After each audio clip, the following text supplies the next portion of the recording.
The year is 2031. You get into your electric car to drive to the grocery store, but you're denied because you've reached your mileage limit for the week. So you have to walk. You walk to the grocery store and you are in the aisles. You see a delicious T-bone steak. You grab it. You go up to check out, but you're denied because you've reached your carbon footprint limit for the week and you can't afford to buy the meat now. So you walk home with a bag of assorted insects and some soy meat alternative. Why? Because you agreed to vaccine passports, you idiot. Hello everyone, welcome to Driving While Josh. I'm your host Josh, broadcasting live from our not-so-mobile Honda studios, sponsored by Civic. Just a brief episode today, as I try to do one a day this week. Trying to learn a new editing program, get back into the swing of things, that kind of deal. It's been good so far. Learning experience, enjoying it, enjoying the response from some people. Thank you so much for your kind words, all 13 of you who watch these videos.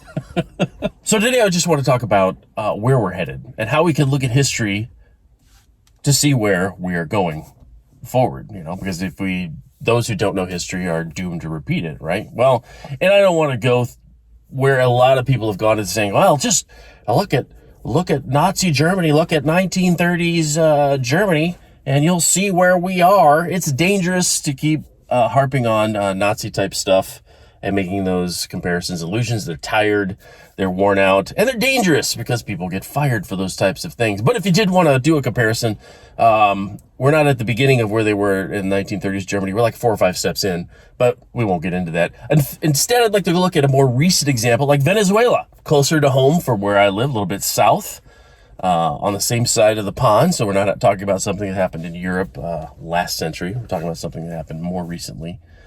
You had a country that was doing very well, quite well, and they started to implement certain things. They started to rename streets because some things were offensive. They took down statues because they were reminders of horrible things of the country's past, etc. They were just kind of whitewashing the history.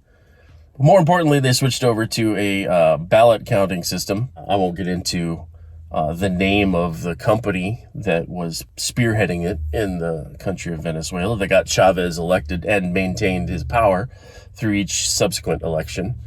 Let's just say it starts with a D and ends with Ominion, but I won't, let's not delve into those areas, please. But look at what happened to Venezuela. You had a very rich, very prosperous place that fell into communism, little bit by little bit by little bit by little bit. And once communism took hold, never let go.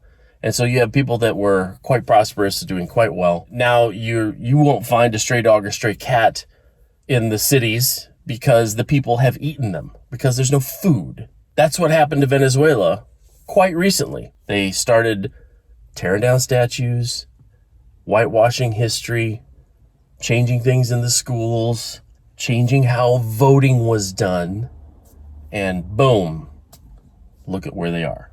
It's a bad situation, which we can see parallels, obviously, here in these here United States, specifically in the People's Republic of California, where I reside. In 2018, they passed the ballot harvesting, and amazingly, ladies and gentlemen, the very same year that they passed the ballot harvesting, which essentially is people can go to like nursing homes or apartment buildings or whatever and just kind of help people vote and take their ballots for them back to the polling place. Now, there's no chain of custody from when those people take the ballot from the person, if that person even actually voted the way they wanted to when it's dropped off at the polling place. In between there's no guarantee that nothing untoward has happened. None at all. But they still allow it to happen. And shockingly, I believe it was 2018, that election, you had 4 historically red seats flip blue magically right after they did this ballot harvesting in a very red area. It was kind of shocking. But you didn't know about it because there were a bunch of fires going on. So it was like that Disney movie Up. The dogs, they're talking, they're having this intense conversation, and squirrel! The fires were the squirrel while they were doing this other stuff on the side. And it's still happening. this ballot harvesting nonsense. It's absolute garbage, and it should not be legal, but we have a Democratic supermajority here in California, which they will maintain indefinitely. But to get back to the beginning of this episode, bringing up the carbon footprint and, your electric car stuff, just a scenario. That kind of stuff is already happening. If you look at Australia, today, in the year of our Lord, 2021, Australia, I just watched the news broadcast, the health department is going to call houses randomly, and you have to, within 5 minutes of receiving the call, take a selfie, geotag selfie, and send it to the appropriate authorities. And if you don't do it within 5 minutes, they're going to send armed people after you to make sure that you are complying to the health directives of the Australian government. Now, how did they get there? Well, very simply, ladies and gentlemen, they gave up their guns. They gave up their guns in the name of safety to reduce murder rates and suicide rates and whatnot. And they did. They willingly gave up their guns. And where are they now? They are locked down in their houses by the people who still have the guns, telling them that if they don't comply, then they're going to be arrested or their livelihood to be taken away, whatever, etc. So vaccine mandates. The reason I bring this up, I was in a conversation with my little brother yesterday, and he was telling me about musician friends of his that are just like so sick of all this lockdown stuff and these restrictions that they're just gonna submit and get the vaccine and do the passport stuff so that they can just get back with their lives. That is the whole point of all this, to frustrate you to the point where you just give in.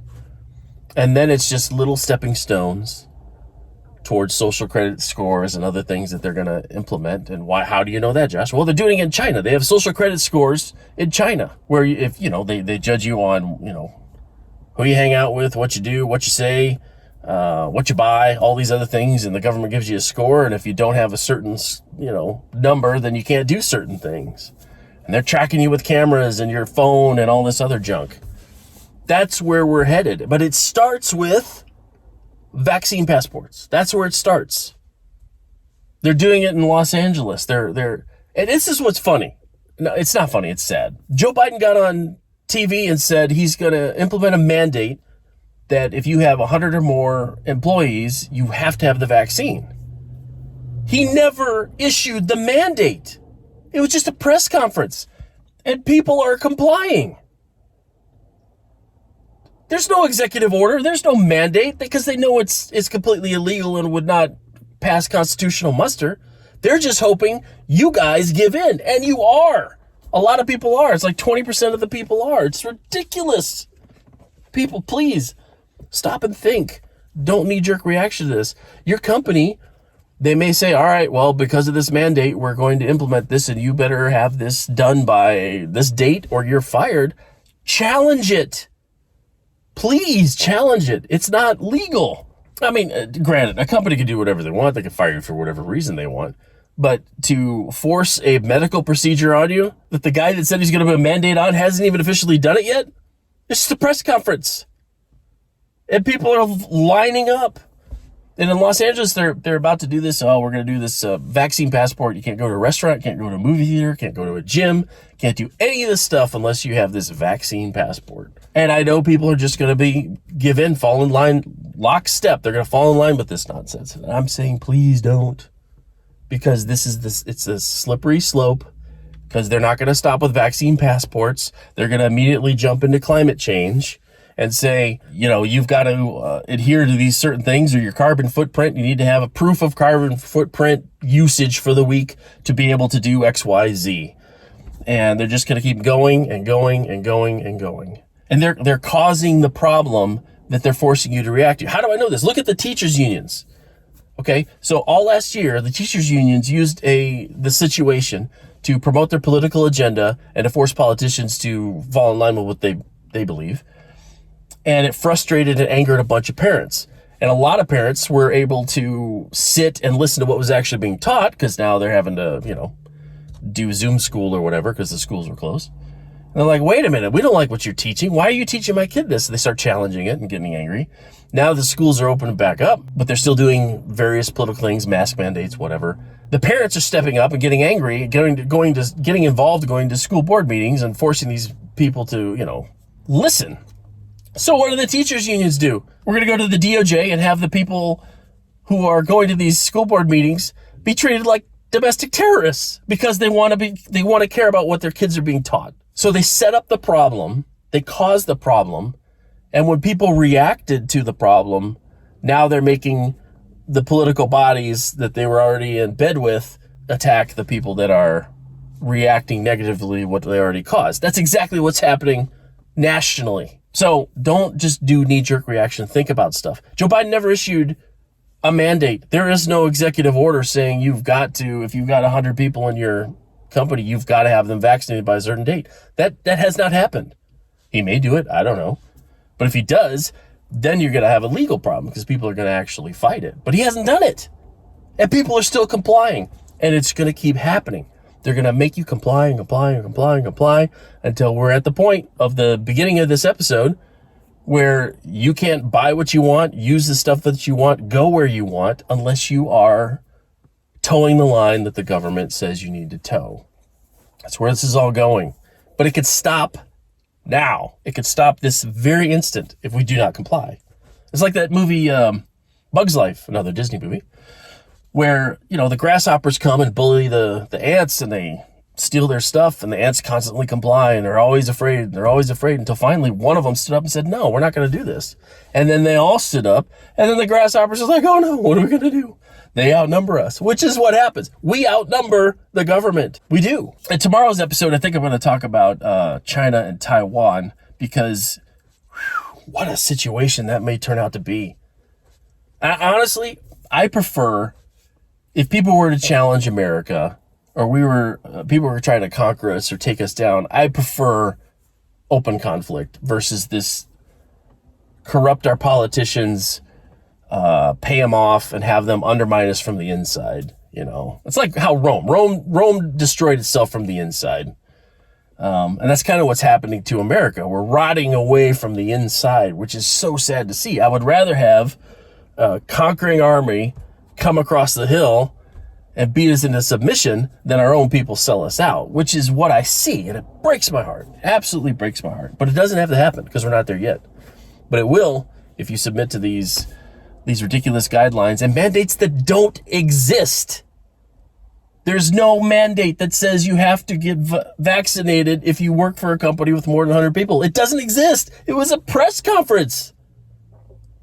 That's all it was.